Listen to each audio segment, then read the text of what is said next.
Hey, feel I'm in the mood for a switch up. What's going on, chess lover? This is Maurice Bishop Chess, and y'all know my slogan, life is a game of chess.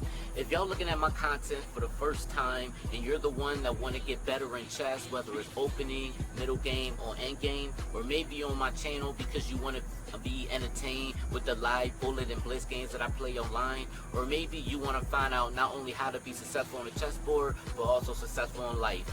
If this is you, make sure you hit that notification bell on, and also don't forget to hit the subscribe button. And guys, if you have any questions and any content that you want me to share, make sure you drop that comment below and I will give you the content that you requested. Without further ado, let's actually get right to this video. Alright guys, peace!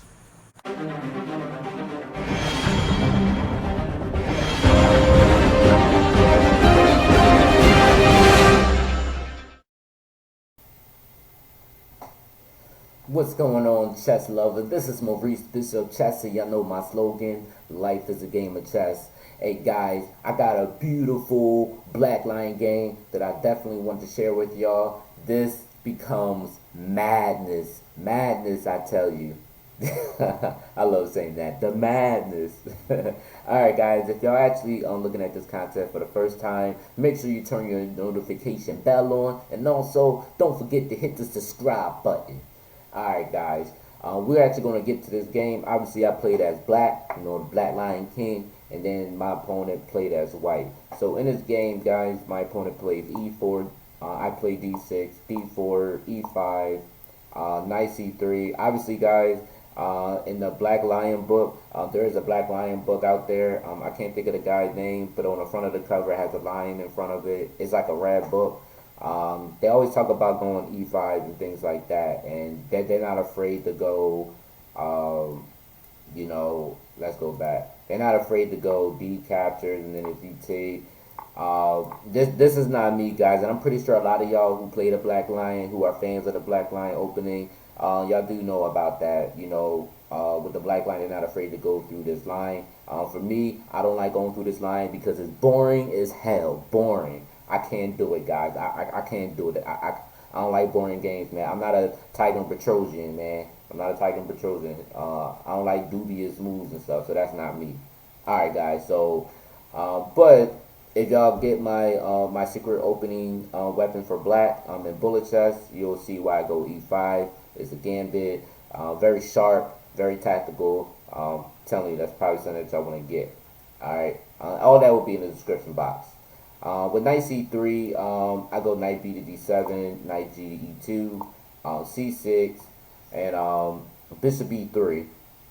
Alright, so no problem. And I'm thinking the guy's gonna go like a sandwich variation, where they'll go bishop e3, then queen d2, maybe f3, start a pawn storm, with the g4 and h4 stuff. So I'm thinking that's what he's going for.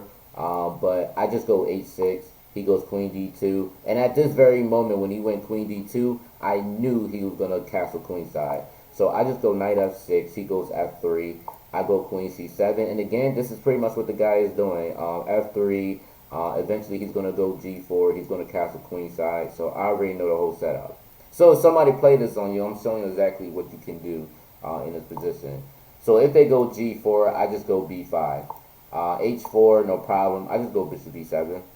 It's not like I'm a castle kingside. It's usually affected if it's black castle kingside, but in this case, Black Lion don't castle. So castles, I go a5, he goes knight g3, getting that f5 square. I just go a4, no problem.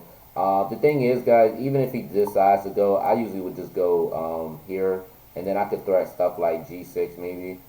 Maybe not g6 because he is hitting this a6 point. Yeah, so I mean it can get very dangerous, guys, if you don't know what you're doing. Let's see, knight g3, a4, king b1, and this was like a prophylactic move. What he was doing, he just wanted to make sure that his king was in safety and everything, and that's pretty much what he was doing. And guys, I just go knight b6. Again, I go knight b6 because eventually I want to go knight c4, or eventually I want to go b4. So when I did it at this right moment, guys, I did it at this right moment, and I did knight b6 because I knew that Eventually, he's probably going to anticipate the b4 move, in which I kind of had an intuition that he was going to do that, and that's pretty much what he did. And of course, that was kind of bad on his end because he gave me this nice e4 square, and once he did that, I took his dark square bishop. Now I took his dark square bishop, guys, because it was an active dark square bishop, and then eventually I'm gonna start causing dark square weaknesses and everything, and that's really the rule of thumb. So after he goes queen captures e3, I go b4. I'm just hitting his queen side, you know. He goes knight f5, and I immediately just take that knight off because with that knight on f5, it could cause a lot of damage, it could cause a lot of problems.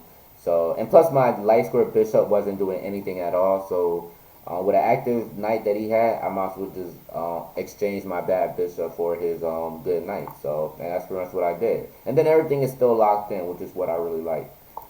So I just go b3, and he goes rook b1. I mean rook g1. I think this was kind of bad. Maybe it probably would be good if I took on this way on b captures a2. Like if I take, he could just go king a1, and even if I push, he's still kind of safe. It's gonna be hard for me to get through his queenside castle, so it's gonna be kind of hard.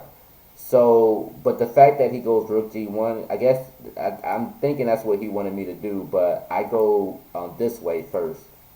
And the reason why I take this way, because again, I want to open the B file. Anytime y'all get a chance to open the B file, you know, make sure you do that. You don't want your opponent to close in on your own pawns that you're pushing. So you don't want to do that. So, and that's pretty much what I did here. I got his king out. I go rook b8. I'm hitting the B file. You know, that's what I'm controlling right now.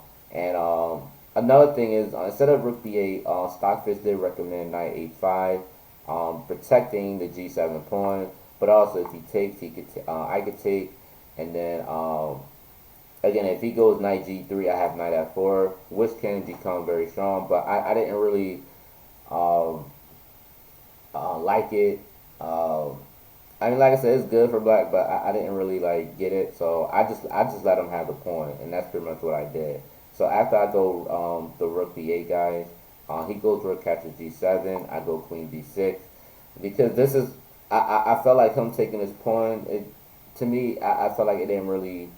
It's doing something, but it's not really doing something. I just feel like I have a bigger attack than he has on me, and my king's still in the center of the board. That's crazy, right? So queen b6, queen c3. He's just defending the b2 pawn and all that. And I go c5, guys. And my thought in this is I just want to open the c file up, and that's pretty much what I want to do. But my opponent actually goes d captures e5. Now, guys, there was an interesting move here. D5. I didn't see this move at all. After d5, if my opponent goes d captures e5, bishop d4. I thought this was actually pretty dope. This was actually a really cool move, and I didn't even pay attention to that. But now you and I, guys, now that we're looking at this, now we see that we have some new ideas now. So with d5, this was actually pretty beautiful, guys. This is beautiful with this bishop coming to bishop b4. If he takes bishop b4, queen d4, trying to exchange queens, we can just come here, and obviously the queen has to stay on this square because he has to protect his b pawn. So usually, guys, this would be like a draw or whatever for the repetition. But if white decides to go queen d3, we can immediately go bishop f8. If he goes queen c3, we just go back here. So this pretty much would be like a draw because it would be like a random thing.